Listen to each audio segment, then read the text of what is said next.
नमस्कार। आज मैं आप सबके समक्ष मनोहर श्याम जोशी जी द्वारा लिखित सिल्वर वेडिंग नाम की कहानी प्रस्तुत करने जा रही हूँ। मनोहर श्याम जोशी।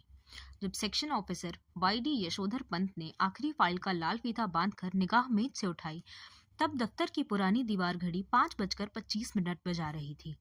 उनकी अपनी कलाई घड़ी में 5:30 बज रहे थे। पंत जी अपनी घड़ी रोजाना सुबह शाम रेडियो समाचारों से मिलाते हैं, इसीलिए उन्होंने दफ्तर की घड़ी को ही सुस्त ठहराया। फाइल आउट ट्रे में डालकर उन्होंने एक निगाह अपने मातहतों पर डाली, जो उनके ही कारण 5 बजे के बाद भी दफ्तर में बैठने को मजबूर होते हैं। चलते चलते जूनियरों से कोई मनोरंजक बात कर दिन भर के शुष्क व्यवहार का निराकरण कर जाने की कृष्णानंद यानी किशनदा पांडे से मिली हुई परंपरा का पालन करते हुए उन्होंने कहा, आप लोगों को देखा देखी सेक्शन की यह घड़ी भी सुस्त हो गई है। सीधे असिस्टेंट ग्रेड में आए छोकरे चड्ढा ने, जिसकी चौड़ी मोहरी वाला पतलून और ऊंची एड़ी वाले जूते पंत जी को समहाउ इम्प्रॉपर मालूम होते हैं, थोड़ी बदतमीजी से की।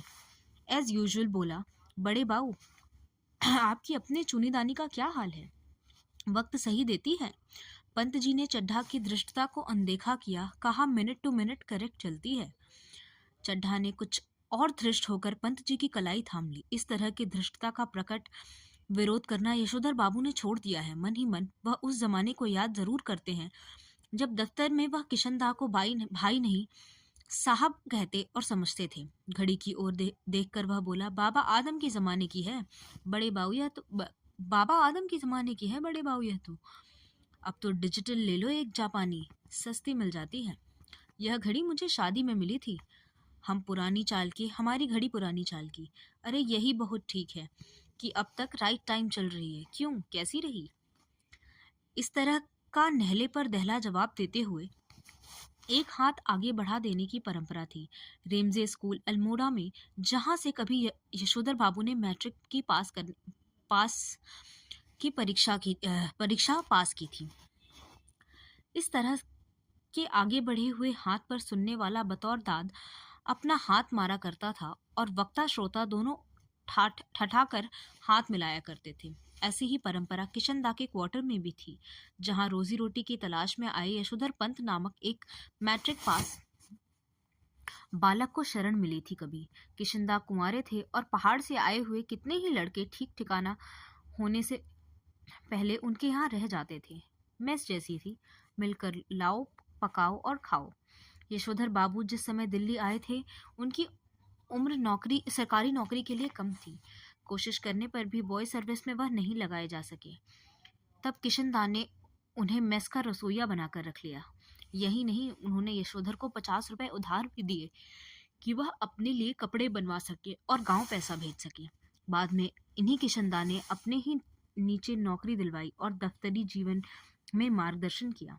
चड्ढा ने जोर से कहा, बड़े बाऊ, आप किन ख्यालों में खो गए? मैंने पूछ रहा है कि आपकी शादी कब हुई थी? यशोधर बाबू ने सकपकाकर अपना बढ़ा हुआ हाथ वापस खींचा और मेनन से मुखातिब होकर बोले, now let me see, I was married on 6 February 1947। Menon ने फौरन हिसाब लगाया और चहक कर बोला, many happy returns of the day sir. आज तो आपका सिल्वर वेडिंग है। शादी को पूरा 25 साल हो गया। यशोधर जी खुश होते हुए झेंपे और झेंपते हुए खुश हुए। यह अदा उन्होंने किशनदा से सीखी थी। चड्ढा ने घंटी बजाकर चपरासी को बुलाया और कहा, सुन भाई, भगवान दास, बड़े बाऊ से बड़ा नोट ले और सारे सेक्शन के लिए चा पानी का इंतजाम कर फटाफट। यशोधर जी बोले, अरे ये वेडिंग एनिवर्सरी वगैरह सब गोरे साहबों की चोचले हैं, यह हमारे यहाँ थोड़ी मनाते हैं। चड्ढा बोला, मिक्सचर मत पिलाइए गुरुदेव, चाय मट्ठी लड्डू बस इतना ही तो सौदा है, इनमें कौन सी आपकी बड़ी माया निकली जानी है। यशोधर बाबू ने जेब से बटुआ और बटुए में से 10 का नोट निकाला और कहा, आप लोग चाय पीजिए। दैट तो आई डू नॉट माइंड, लेकिन जो हमारे लोगों में कस्टम नहीं है उस पर इंसिस्ट करना, that I am somehow that मैं समहाउ इम्प्रॉपर फाइंड करता हूँ।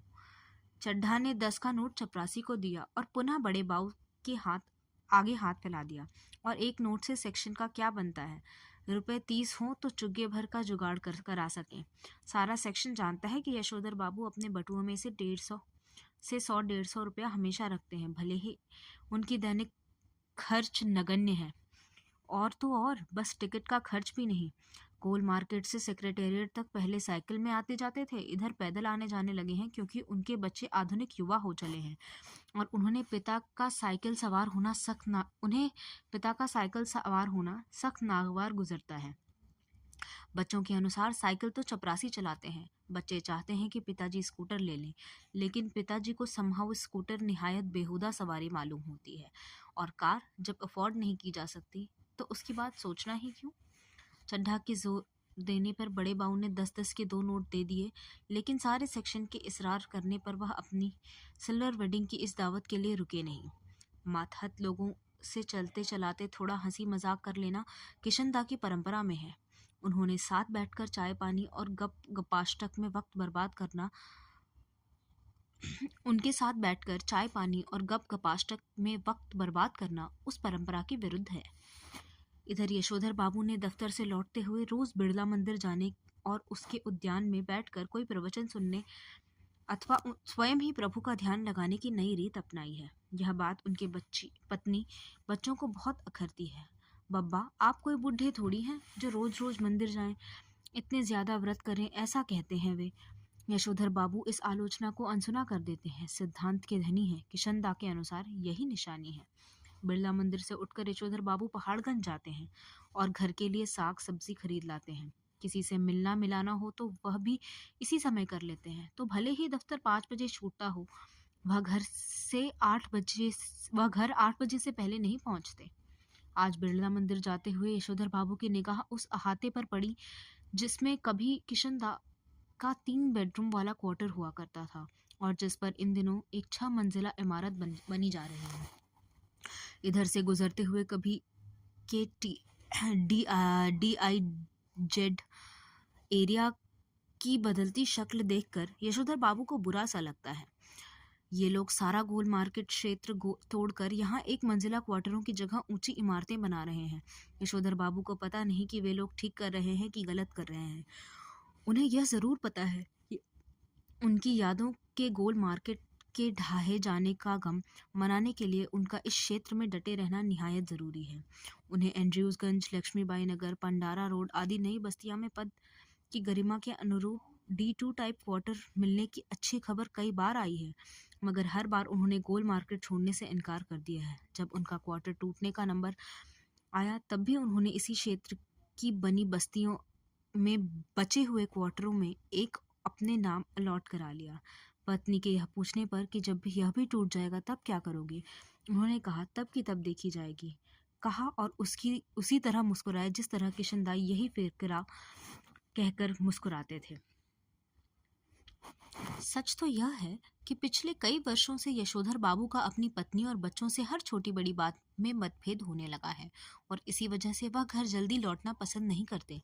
जब तक बच्चे छोटे थे तब तक वह उनकी पढ़ाई लिखाई में मदद कर सकते थे। जब लड़का एक प्रमुख विज्ञापन संस्था में नौकरी पा गया, यद्यपि समहाउ यशोधर बाबू को अपने साधारण पुत्र को असाधारण वेतन देने वाली यह नौकरी कुछ समझ में नहीं आती नहीं। वह कहते हैं कि 1,500 रुपया तो हमें अब रिटायरमेंट के पास पहुंचकर मिला है। शुरू में ही 1,500 रुपया देने वाली इस नौकरी में जरूर कुछ पेच होगा। यशोधर जी का दूसरा बेटा दूसरी बार IAS देने की तैयारी कर रहा है और यशोधर बाबू के लिए यह समझ सकना असंभव है कि यह पिछले साल एलाइड सर्विसेज की सूची में माना काफी नीचे आया था, तब इसने ज्वाइन करने से इनकार क्यों कर दिया। उनका तीसरा बेटा स्कॉलरशिप लेकर अमेरिका चला गया है और उनकी एकमात्र बेटी न केवल तमाम प्रस्तावित वर अस्वीकार करती चली जा रही है, बल्कि डॉक्टरी की उच्चतम शिक्षा के लिए स्वयं भी अमेरिका चले जाने की धमकी दे रही है। यशोधर बाबू जहां बच्चों की इस तरक्की से खुश होते हैं, वहां समहाउ यह भी अनुभव करते हैं कि वह खुशहाली भी कैसी जो अपनों में परायापन पैदा कर दे। अपने बच्चों द्वारा गरीब रिश्तेदारों की उपेक्षा उन्हें समहाउ जचती नहीं थी। एनीवे, जनरेशनों में गैप तो होता ही है, सुना, ऐसा कहकर स्वयं को दिलासा देते हैं पिता। यद्यपि यशोधर बाबू की पत्नी अपने मूल संस्कारों से किसी भी तरह आधुनिक नहीं है, तथापि बच्चों की तरफदारी करने की मातृसुलभ मजबूरी भी उन्हें भी एक मॉड बना डाला है। कुछ यह भी है कि जिस समय उनकी शादी हुई थी, यशोधर बाबू के साथ गांव से आए ताऊ जी और उनके 2 विवाहित बेटे भी रहा करते थे। इस संयुक्त परिवार में पीछे ही पीछे बहुओं में गजब के तनाव थे, लेकिन ताऊ जी के डर से कोई उन्हें कुछ कह नहीं पाता था। यशोधर बाबू की पत्नी को शिकायत है कि संयुक्त परिवार में रहने वाले उस दौर में पति ने हमारा पक्ष कभी नहीं लिया, बस जेठानियों की चलने दी। उनका यह भी कहना है कि मुझे आचार व्यवहार के ऐसे बंधनों में रखा गया मानो जैसे मैं जवान औरत नहीं बुढ़िया थी। जितने भी नियम इनकी बुढ़िया ताई के लिए थे, वह सभी मुझ पर लागू करवाए गए, ऐसा कहती हैं घरवाली बच्चों से।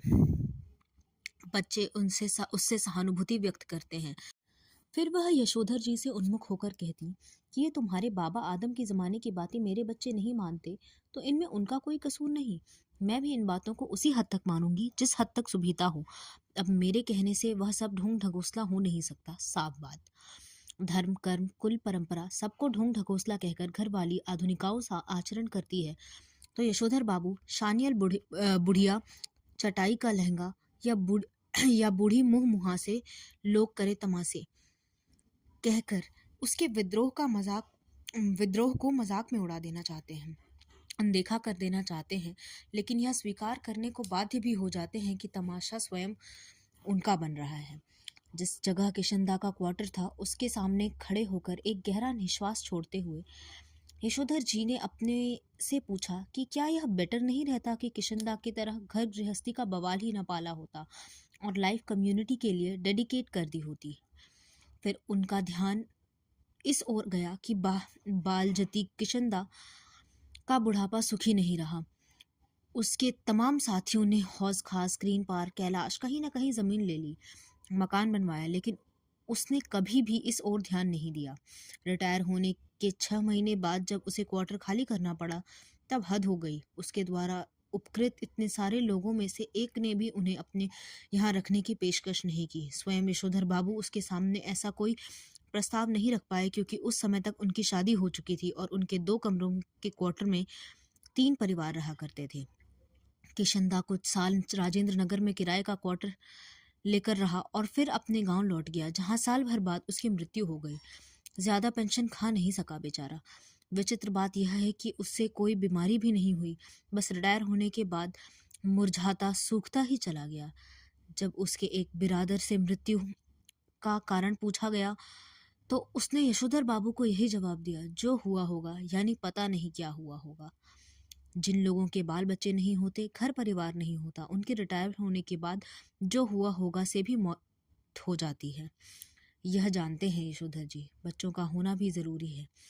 यह सही है कि यशोधर जी के बच्चे मनमानी कर रहे हैं और ऐसा संकेत दे रहे हैं कि उनके कारण यशोधर जी को बुढ़ापे में कोई विशेष सुख प्राप्त नहीं होगा, लेकिन यशोधर जी अपने मर्यादा पुरुष किशनदा में से सुनी हुई यह बात नहीं भूले हैं कि गधा पचीसी में कोई क्या कर सकता है। इसकी चिंता नहीं करनी चाहिए, क्योंकि बाद में हर आदमी समझदार हो जाता है। यद्यपि युवा यशोधर को विश्वास नहीं होता, तथापि किशनदा बताते हैं कि किस तरह मैंने जवानी में 50 किस्म की खुराफात की हैं। ककड़ी चुराना, गर्दन मोड़ के मुर्गी मार देना, पीछे की खिड़की से कूदकर सेकंड शो सिनेमा देख आना, और कौन कर्म ऐसा है जो तुम्हारे किशनदा ने नहीं कर रखा। जिम्मेदारी सर पर पड़ेगी तब सब अपने ही आप ही ठीक हो जाएंगे। यह भी किशनदा से विरासत में मिला हुआ एक फिक्रा है, जिसे यशोधर बाबू अक्सर अपने बच्चों के प्रसंग में दोहराते हैं। उन्हें कभी कभी लगता है कि अगर मेरे पिता तब नहीं गुजर गए होते जब मैं मैट्रिक में था, तो शायद मैं भी गधा पचीसी के लंबे दौर से गुजरता। जिम्मेदारी सर पर पड़ गई तो जल्दी ही जिम्मेदार आदमी भी बन गया। जब तक एक बाप है तब तक मौज कर लो। यह बात यशोधर जी की कभी कभी तंजियां कहते हैं, लेकिन कहते हुए उनके चेहरे पर जो मुस्कान खेल जाती है, वह बच्चों पर प्रकट करती है कि बाप को उनका सनाथ होना, गैर जिम्मेदार होना, कुल मिलाकर अच्छा लगता है। यशोधर बाबू कभी कभी मन ही मन स्वीकार करते हैं कि दुनियादारी में बीवी बच्चे उनके अधिक सुलझे हुए हो सकते हैं, लेकिन 2 के 4 करने वाली दुनिया में उन्हें कहाँ मंज़ूर है कि जो उसकी रीत मंज़ूर करे। दुनियादारी के हिसाब से बच्चों का यह कहना सही हो सकता है कि बब्बा ने डीडीए फ्लैट के लिए पैसा न भरकर भयंकर भूल की है, किंतु समहाउ यशोधर बाबू बाबू को किशनदा की यह उक्ति भी जचती है कि मूर्ख लोग मकान बनाते हैं, सयाने उनमें रहते हैं। जब तक सरकारी नौकरी तब तक सरकारी क्वार्टर, रिटायर होने पर गांव का पुश्तैनी घर। बस गांव के पुश्तैनी घर टूट फूट चुका है और उस पर इतने लोग का हक है कि वहां जाकर बसना, मरम्मत की जिम्मेदारी ओढ़ना और बेकार के झगड़े मोल लेना होगा। इस बात को यशोधर जी अच्छी तरह समझते हैं। बच्चे बहस में जब यह तर्क दोहराते हैं तब उनसे कोई जवाब देते नहीं बनता। उन्होंने हमेशा यही कल्पना की थी कि और आज भी यही करते हैं कि उनका कोई लड़का रिटायर होने से पहले सरकारी नौकरी में आएगा और क्वार्टर उनके परिवार के पास बना रहेगा। अभी भी पत्नी द्वारा भविष्य का प्रश्न उठाए जाने पर यशोधर बाबू इस संभावना को रेखांकित करते हैं। जब पत्नी कहती है अगर ऐसे नहीं हुआ तो आदमी को तो हर तरह से सोचना चाहिए। जब यशोधर बाबू टिप्पणी करते हैं कि सब तरह से सोचने वाले हमारी बिरादरी में नहीं होते, उसमें तो एक ही तरह से सोचने वाले होते हैं, कहते हैं और कहकर लगभग नकली सी हंसी हंसते हैं। जितना ही लोग इस जिंदगी यशोधर बाबू को यह नकली हंसी हंसाने के लिए बाध्य कर रही है, उतना ही वह परलोक के बारे में उत्साही होने का यत्न कर रहे हैं। तो उन्होंने बिड़ला मंदिर की ओर एक तेज कदम बढ़ाया, लक्ष्मी नारायण के आगे हाथ जोड़े, असीक का फूल चुटिया में खोसा और पीछे से उस प्रांगण में जा पहुंचे जहां एक महात्मा जी गीता पर प्रवचन कर रहे थे। अफसोस आज प्रवचन सुनने में यशोधर जी का मन खास लगा नहीं। सच तो यह है कि वह भीतर से बहुत ज्यादा धार्मिक अथवा कर्मकांडी है नहीं। हाँ, इस संबंध में अपने मर्यादा पुरुष किशनदा द्वारा स्थापित मानक हमेशा उनके सामने रहे हैं। जैसे जैसे उम्र ढल रही है वैसे वैसे पढ़ने के यत्न में लगे रहते हैं। वह भी किशनदा की तरह रोज मंदिर जाने, संध्या पूजा करने और गीता प्रेस गोरखपुर की किताबें पढ़ने में का यत्न कर रहे हैं। अगर कभी भी उनका मन शिकायत करता कि इस सब में लग नहीं पा रहा हूँ, तब उससे कहते कि भाई लगना चाहिए। अब तो माया मोह के साथ साथ भगवत भजन को भी कुछ स्थान देना होगा कि नहीं। नई पीढ़ी को देकर राजपाट तुम लग जाओ बाट वन प्रदेश की। जो करते हैं, जैसा करते हैं करें। हमें तो अब इस वर्ल्ड की अनुभव वर्ल्ड की नहीं, उस लाइफ की नहीं, उसकी चिंता करनी है। वैसे अगर बच्चे सलाह मांगे, अनुभव का आदर करें तो अच्छा लगता है। अब नहीं मांगते तो ना मांगे। यशोधर बाबू ने फिर अपने को झिड़का और कि यह भी हुआ कि मन को समझाने में फिर भटक गए। गीता महिमा सुनने लगे, मगर व्याख्या में जनार्दन शब्द जो सुनाई पड़ा, उन्होंने अपने जीजा जनार्दन जोशी की याद आ गई। परसों ही कार्ड आया था कि उनकी तबीयत खराब है। यशोधर बाबू सोचने लगे कि जीजा जी का हाल पूछने अहमदाबाद जाना होगा। ऐसा सोचते ही उन्हें यह भी ख्याल आया कि यह प्रस्ताव उनकी पत्नी और बच्चों को पसंद नहीं आएगा। सारा संयुक्त परिवार बिखर गया। पत्नी और बच्चों की धारणा है कि इस बिखरे परिवार के प्रति यशोधर जी एक तरफा लगाव आर्थिक दृष्टि से सर्वथा मूर्खतापूर्ण है। यशोधर जी खुशी गम के हर मौके पर रिश्तेदारों के यहाँ जाना जरूरी समझते हैं। वह चाहते हैं कि बच्चे भी पारिवारिकता के प्रति उत्साही हों। बच्चे क्रुद्ध ही होते हैं। अभी उस दिन की हद हो गई। कमाऊ बेटे ने यह कह दिया कि आपको बुआ को भेजने के लिए पैसे मैं नहीं दूंगा। यशोधर बाबू को कहना पड़ा कि अभी तुम्हारे अब्बा की इतनी साख है कि 100 रुपए उधार ले सकें। यशोधर जी का नारा, हमारा तो सैप ही ऐसा देखा ठहरा। हमें तो यह ही परंपरा विरासत में मिली है। इस नारे से उनकी पत्नी बहुत चिढ़ती हैं। पत्नी का कहना है और सही कहना है कि यशोधर जी का स्वयं का देखा हुआ कुछ नहीं है। माँ के मर जाने के बाद छोटी सी उम्र में वह गांव छोड़कर अपनी विधवा बुआ के पास अल्मोड़ा आ गए थे। बुआ का कोई ऐसा लंबा चौड़ा परिवार तो था नहीं जिसकी यशोधर जी सब कुछ देखते और परंपरा के रंग रगत में रंगते। मैट्रिक पास करते ही वह दिल्ली आ गए और यहाँ रहे कुंवारे कृष्णानंद जी के साथ। कुंवारे की गृहस्थी में देखने को होता क्या है?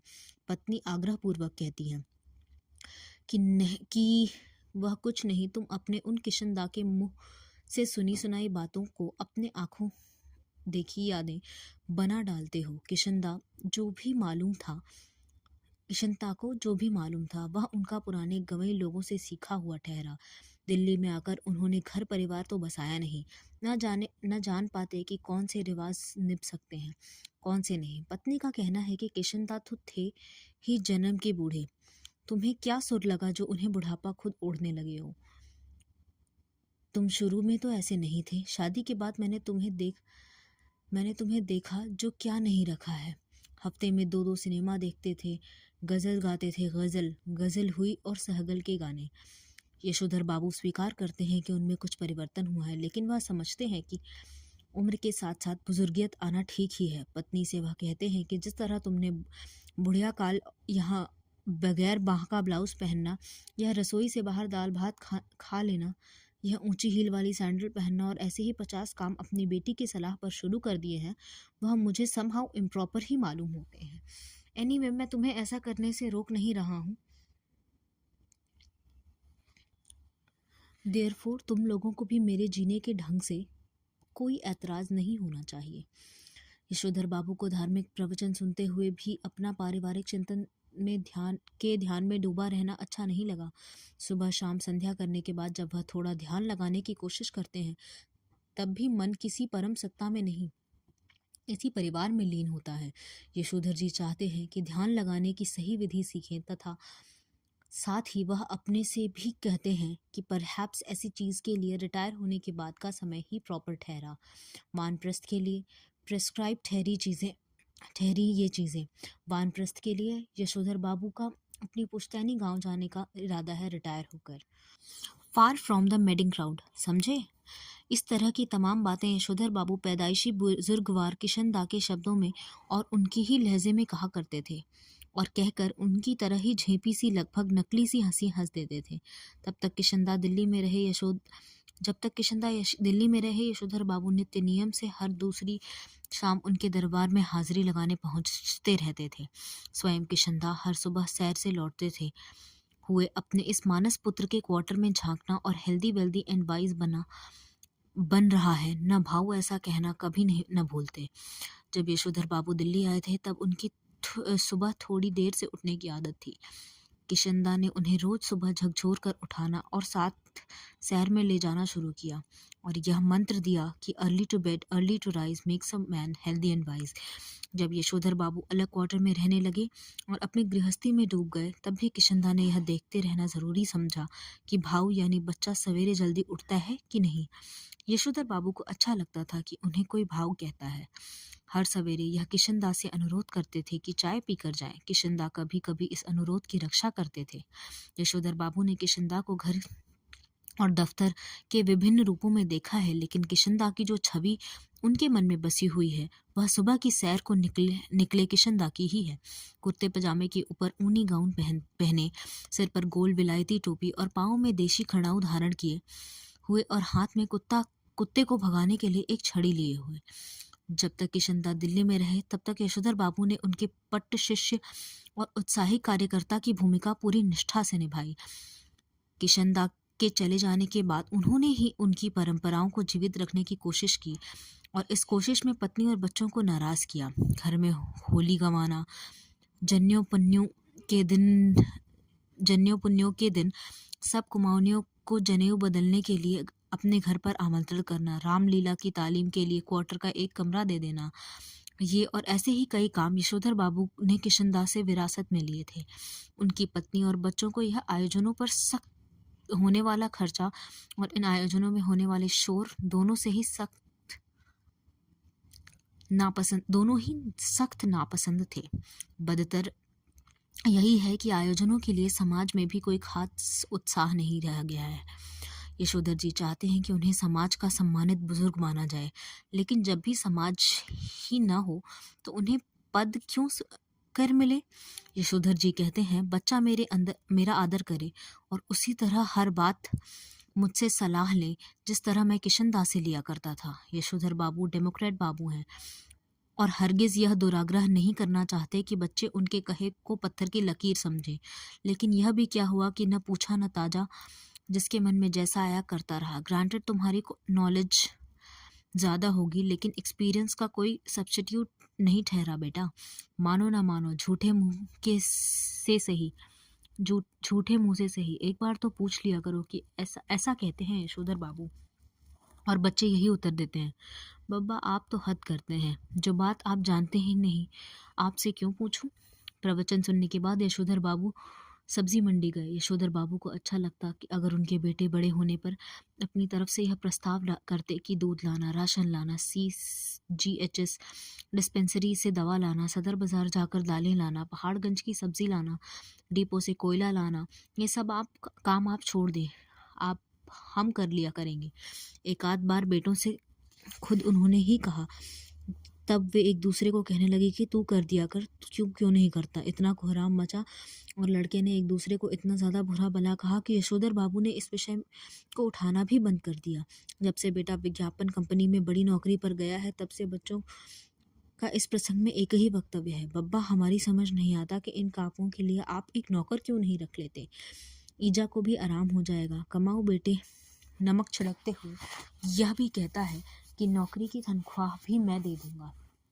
यशोधर बाबू को यही समहाउ इम्प्रॉपर मालूम होता है कि उनका बेटा अपना वेतन उनके हाथ में नहीं रखे।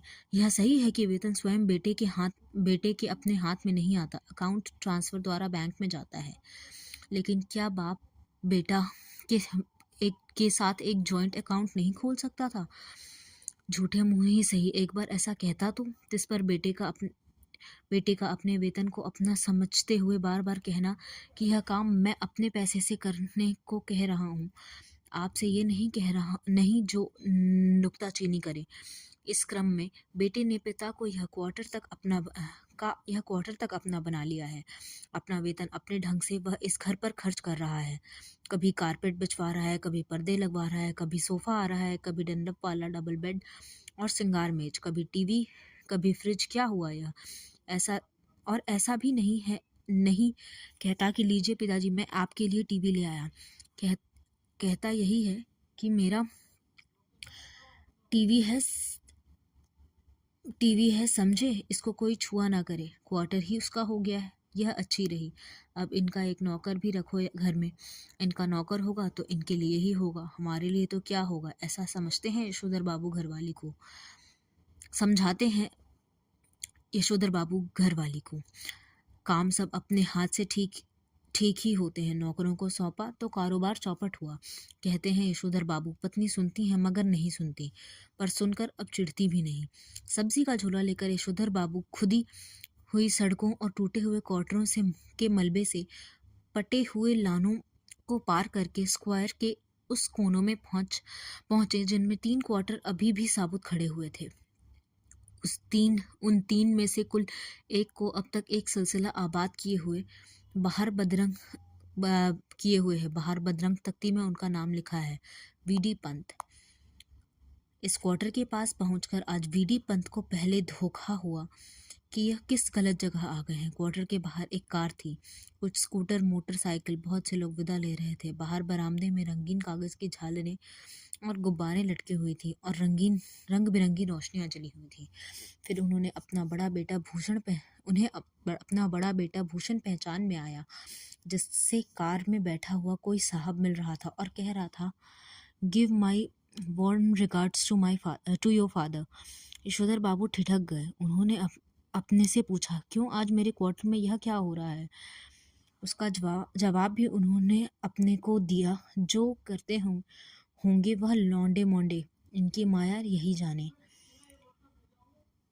अब यशोधर बाबू को ध्यान इस ओर गया कि उनकी पत्नी और उनकी बेटी भी कुछ मेम साहबों से विदा लेते हुए बरामदे में खड़ी हैं। लड़की जीन और बगैर बाह के टॉप पहने हैं। यशोधर बाबू उससे कई मर्तबा कह चुके हैं कि तुम्हारी यह पतलून और सैंडो वाली ड्रेस मुझे समहाउ इम्प्रॉपर मालूम होती है, लेकिन वह भी जिद्दी ऐसी है कि इसे ही पहनती है और पत्नी भी उसकी तरफदारी ही करती है। कहती हैं, वह सिर पर पल्लू वल्लू मैंने ले लिया, तुम्हारे कहने पर समझे मेरी बेटी वही करेगी जो दुनिया कर रही है। पुत्री का पक्ष लेने वाले यह पत्नी इस समय ओठों पर लाली और बालों में खिजाब लगाए हुए थी, जबकि यह दोनों ही चीज़ें आप कुछ भी कहिए यशोधर बाबू को समहाउ इम्प्रॉपर मालूम होती। आधुनिक किस्म के अजनबी लोगों की भीड़ देखकर यशोधर बाबू अंधेरे में ही दुबके रहे। उनके बच्चों को इसलिए शिकायत है कि बब्बा तो एलडीसी टाइपों में ही मिक्स करते हैं। जब कार वाले लोग चले गए तब यशोधर बाबू ने अपने क्वार्टर में कदम रखने का साहस जुटाया। भीतर अब भी पार्टी चल रही थी। उनके पुत्र पुत्रियों के कई मित्र तथा उनके कुछ रिश्तेदार जमे हुए थे। उनके बड़े बेटे ने झिड़की सी सुनाई, बब्बा आप भी हद करते हैं। सिल्वर वेडिंग के दिन 8:30 बजे घर पहुंचे हैं। अभी तक मेरे बॉस आपकी राह देख रहे थे। हम लोगों के यहाँ सिल्वर वेडिंग कब से होने लगी है? यशोधर बाबू ने शर्मीली हंसी हंस दी। जब से तुम्हारा बेटा 1,500 माहवार कमाने लगा तब से। यह टिप्पणी थी चंद्रदत्त तिवारी की, जो इसी साल SAS पास हुआ है और दूर के रिश्ते से यशोधर बाबू का भांजा लगता है। यशोधर बाबू को अपने बेटों से तमाम तरह की शिकायतें हैं, लेकिन कुल मिलाकर उन्हें यह अच्छा लगता है कि लोग बाग उन्हें ईर्ष्या का पात्र समझते हैं। भले ही उन्हें भूषण का गैर सरकारी नौकरी करना समझना आता हो, तथापि वह बखूबी समझते हैं कि इतनी छोटी उम्र में 1,500 माहवार प्लस कन्वीनियंस अलाउंस एंड तुम्हारा अदर पर्क्स पा जाना कोई मामूली बात नहीं है। इसी तरह भले ही यशोधर बाबू ने बेटों की खरीदी हुई नई कार के संदर्भ में यही टिप्पणी की है कि ये क्या हुआ, समहाउ यह मेरी समझ में नहीं आता, इसकी क्या ज़रूरत थी, तथापि उन्हें कहीं इस बात से थोड़ी खुशी भी है कि इस चीज़ के आने से उन्हें नए दौर के निश्चय ही गलत मानकों के अनुसार बड़ा आदमी मान लिया जा रहा है। मिसाल के लिए जब बेटों ने गैस का चूल्हा जुटाया, जब यशोधर बाबू ने उनका विरोध किया, और आज भी वह यही कहते हैं कि इन पर बनी रोटी मुझे समहाउ रोटी जैसी नहीं लगती, तथापि वह जानते हैं गैस न होने पर वह इस नगर में चपरासी श्रेणी के मान लिए जाते हैं। इसी तरह फ्रिज के संदर्भ में आज भी यशोधर बाबू यही कहते हैं, मेरी समझ में आज तक नहीं आया कि इसका फ़ायदा क्या है। बासी खाना अच्छी आदत नहीं ठहरी इसका, और यह ठहरा भी किस काम का जब सुबह बना के रख दिया और शाम को खाया। इसी में रखा हुआ पानी भी मेरे मन को नहीं भाता, गला पकड़ लेता है। कहते हैं मगर इस बात से संतुष्ट होते हैं कि घर आए साधारण हैसियत वाले मेहमान इस फ्रिज का पानी पीकर अपने को धन्य अनुभव करते हैं। अपनी सिल्वर वेडिंग की यह भव्य पार्टी भी यशोधर बाबू को समहाउ इम्प्रॉपर ही लगी, तथापि उन्हें इस बात से संतोष हुआ कि जिस अनाथ यशोधर के जन्मदिन पर कभी लड्डू नहीं आए, जिसने अपना विवाह भी कोऑपरेटिव से 2-4 हज़ार कर्जा निकाल कर किया बगैर किसी खास धूमधाम के, उसके विवाह की 25वीं वर्षगांठ पर केक, 4 तरह की मिठाई, 4 तरह के नमकीन, फल, कोल्ड ड्रिंक्स, चाय, यह सब कुछ मौजूद है। गिरीश बोला, मुझे आज सुबह सुबह बैठे बैठे याद आया कि आपकी शादी 6 फरवरी सन 47 को हुई थी। इस हिसाब से आज उसे 25 साल पूरे हो गए हैं। मैंने अपने दफ्तर फ़ोन किया, लेकिन शायद आपका फ़ोन ख़राब था। तब मैंने भूषण को फ़ोन किया। भूषण ने कहा शाम को आ जाइए, पार्टी करते हैं। मैं अपने बॉस को भी बुला लूँगा इसी बहाने। गिरीश यशोधर बाबू की पत्नी का चचेरा भाई है, बड़ी कंपनी में मार्केटिंग मैनेजर है, और यह इसकी सहायता से ही यशोधर बाबू ने बेटे को अपना यह संपन्न साला समहाउ भयंकर ओछाट यानी ओछेपन का धनी मालूम होता है। इन्हें लगता है कि इसी ने भूषण को बिगाड़ दिया है। कभी कहते हैं ऐसे तो पत्नी बरस पड़ती है, जिंदगी बना दी तुम्हारे 2nd क्लास बेटे की, कहते हो बिगाड़ दिया। भूषण ने अपने मित्र सहयोगियों का यशोधर बाबू से परिचय कराना शुरू किया। उनकी many happy returns of the day का थैंक यू कहकर जवाब देते हुए जिन लोगों का नाम पहले बता दिया गया होता, उनकी ओर वीडी पंत होम मिनिस्ट्री भूषण फादर कहकर स्वयं हाथ बढ़ाते हुए यशोधर बाबू ने हरचंद यह जताने की कोशिश की कि भले ही वह संस्कारी कुमाऊनी है, तथापि विलायती रीति रिवाज से भली भांति परिचित है। किशनदा कहा करते थे कि आना सब कुछ चाहिए, सीखना हर एक की बात ठहरी, लेकिन अपनी छोड़नी नहीं हुई। टाई सूट पहनना आना चाहिए, लेकिन धोती कुर्ता अपनी पोशाक है, यह नहीं भूलना चाहिए। अपने बच्चों ने एक और विलायती परंपरा के लिए आग्रह किया। यशोधर बाबू अपनी पत्नी के साथ केक काटें। घर वाले पहले थोड़ा शर्माए, लेकिन जब बेटी ने हाथ खींचा तब उसे केक के पीछे जा खड़ी होने में कोई हिचक नहीं हुई। वहीं उसने पति को भी पुकारा। वहीं से उसने पति को भी पुकारा। यशोधर बाबू को केक काटना बचकानी बात मालूम हुई। बेटी उन्हें लगभग खींच कर ले गई। यशोधर बाबू ने कहा, somehow I don't like all this, लेकिन एनीवे उन्होंने केक काट ही दिया। गिरीश ने उनकी यह अनमनी किंतु संतुष्ट छवि कैमरे में कैद कर ली। अब पति पत्नी से कहा गया कि वे केक से मुंह मीठा करें एक दूसरे का। पति ने खा लिया, मगर यशोधर बाबू ने इनकार कर दिया था। उनका कहना था, मैं केक नहीं खाता, इसमें अंडा पड़ा होता है। उन्होंने याद दिलाया गया कि अभी कुछ वर्षों पहले तक आप मांसाहारी थे, एक टुकड़ा केक का खा लेने में क्या हो जाएगा। लेकिन वह नहीं मारे। तब उनसे अनुरोध किया गया कि एक लड्डू ही खा लें। भूषण के मित्र ने लड्डू उठाकर मुंह में ठूंसने का यत्न किया, लेकिन यशोधर बाबू इसके लिए भी राजी नहीं हुए। उनका कहना था कि मैं अब तक संध्या नहीं की है। इस पर भूषण ने झुंझला कर कहा, तो बब्बा पहले जाकर संध्या कीजिए, आपकी वजह से हम लोग कब तक रुके रहेंगे।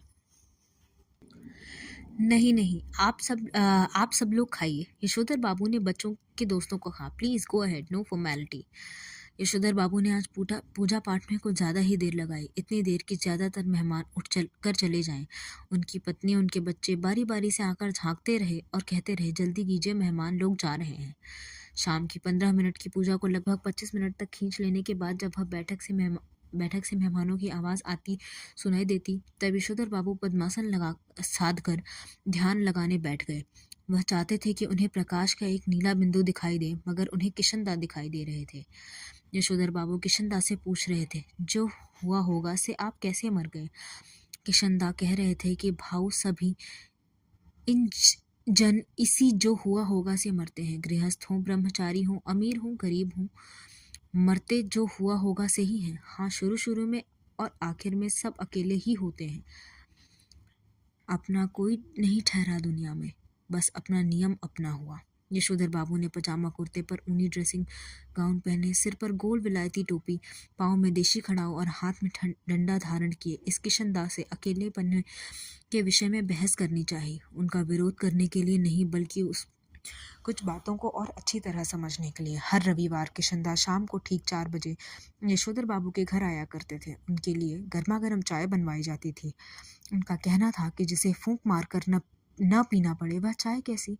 चाय सुड़कते हुए किशनदा प्रवचन करते थे और यशोधर बाबू बीच बीच में शंकाएं उठाते थे। यशोधर बाबू को लगता है कि किशनदा आज भी मेरा मार्गदर्शन कर सकेंगे और बता सकेंगे कि मेरे बीवी बच्चे जो कुछ भी कर रहे हैं उस मेरे विषय में मेरा रवैया क्या होना चाहिए। लेकिन किशनदा तो वही अकेलेपन का खटराग अलापने पर आमादा मालूम होते हैं। कैसी बीवी, कहाँ के बच्चे, यह सब माया ठहरी है। यह जो भूषण आज इतना उछल रहा है, वह भी किसी दिन इतना ही अकेला और असहाय अनुभव करेगा जितना कि आज तू कर रहा है। यशोधर बाबू बात आगे बढ़ाते, लेकिन उनकी घरवाली उन्हें झिड़कते हुए आ पहुंची कि क्या आज ही पूजा पाठ में ही बैठे रहोगे। यशोधर बाबू आसन से उठे और उन्होंने दबे स्वर में पूछा, मेहमान गए। पत्नी ने बताया, कुछ गए हैं, कुछ हैं। उन्होंने जानना चाहा कि कौन कौन है। आश्वस्त होने पर कि सभी रिश्तेदार ही हैं, वह उसी लाल गमछे में बैठक में चले गए जिसे पहनकर वह संध्या करने बैठे थे। यह गमछा पहनने की आदत भी उन्हें किशनदा से विरासत में मिली है और उनके बच्चे इसके सख्त खिलाफ थे। Everybody gone, party over. Yashodhar बाबू ने मुस्कुराकर अपनी बेटी से पूछा, अब गोया गमछा पहने रखा जा सकता है। तब उनकी बेटी चिल्लाई, लोग चले गए, इसका मतलब यह थोड़ी है कि आप गमछा पहनकर बैठक में आ जाएं। बब्बा, यू आर द लिमिट। बेटी, हम में जिसमें सच आएगी वही करेंगे ना। तुम्हारी तरह जीन पहनकर हमें सच नहीं आती।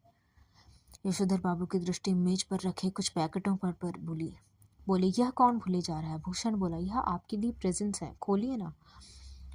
आह, इस उम्र में यह क्या हो रहा है, प्रेजेंट्स, तुम ही खोलो, तुम ही इस्तेमाल करो, कहकर शर्मिली हंसे। भूषण सबसे बड़ा पैकेट उठाकर खोलते हुए बोला, इसे तो ले लीजिए, यह मैं आपके लिए लाया हूँ। ऊनी ड्रेसिंग गाउन है। आप सवेरे जब दूध लेने जाते हैं, बब्बा फटा पुलोवर पहनकर चले जाते हैं, बहुत बुरा लगता है। आप इसे पहनकर जाया कीजिए। बेटी पिता का पजामा कुर्ता उठा लाई कि इसे पहनकर गाउन पहने, थोड़ा सा नुच करने के बाद यशोधर जी ने इस आग्रह की रक्षा की। गाउन का सैश कसते हुए उन्होंने कहा, अच्छा तो यह ठहरा ड्रेसिंग गाउन, उन्होंने कहा, और उनकी आंखों की कोर कोर में जरा सी नमी चमक गई। यह कहना मुश्किल है कि इस घड़ी में उन्हें यह बात चुभ गई कि उनका जो बेटा यह कह रहा है कि आप सवेरे ड्रेसिंग गाउन पहनकर दूध लेने जाया करिए, वह यह क्यों नहीं कह रहा कि दूध मैं ला दिया करूँगा। या गाउन को पहनकर उनकी अंगों में वह किशनता उतर आया है जिसकी मौत जो हुआ होगा से हुई। धन्यवाद।